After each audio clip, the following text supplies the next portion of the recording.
how's it going? I'm back again with the Model 3, and today we will be doing ceramic coating. I ordered this online from Amazon. I will be putting the link below, and using a clay bar kit.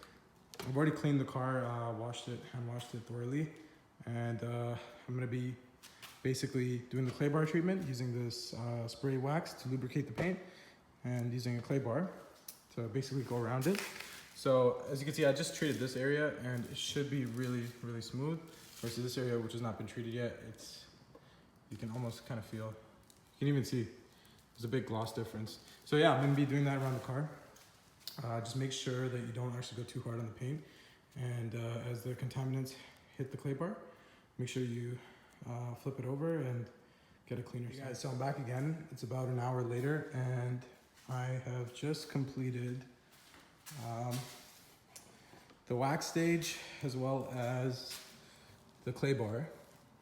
You can see there's still some residue that I'm just removing with a new microfiber. It's very soft. This actually came with the the kit for the ceramic coating as well. So as you can see, I tried my very best to remove any excess residue, and I will be doing so before I start the coating on each panel. And yeah, so the paint just looks exactly how it did when the car was ready for delivery, as you can see. Extremely beautiful. I love the red.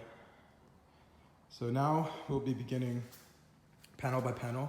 It's recommended to do, I think, 3 square meters. So if we do the hood, roughly about here to there. So small areas, because it can damage the paint if it's not taken off in time. So it's better to do it in small areas. And yeah, we'll be giving you guys an update on how it goes. Hey guys, how's it going? So just an update on the ceramic coating. It has now been 3 days since it's been on the car. And as you can see, the car still looks clean. I've actually driven it. It's charging right now. So I'm actually gonna do a quick test on how the coating is holding up after driving it. I did drive in the rain, and as you can see, it still looks pretty much as it did when it finished. So I have a water bottle here, and I can just show you the difference. I'm gonna do the other on the GL and show you the difference between how the coating basically creates a hydrophobic coating and how water reacts to it. So I'm gonna pour water. As you can see, it immediately just comes off. I'm gonna do it again. You see how it doesn't sheet, and basically it's dry, the surface is dry.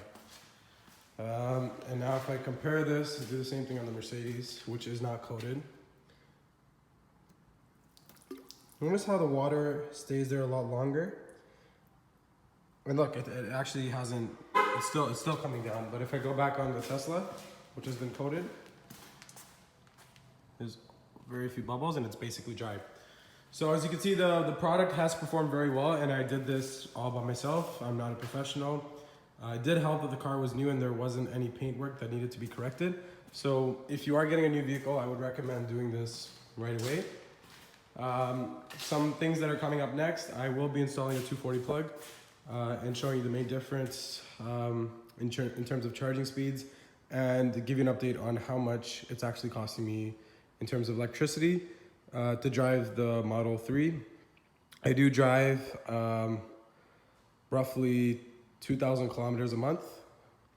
So yeah, more than 600-700 miles for sure. So yeah, I will give you guys an update on that as well. Thank you for watching. Bye.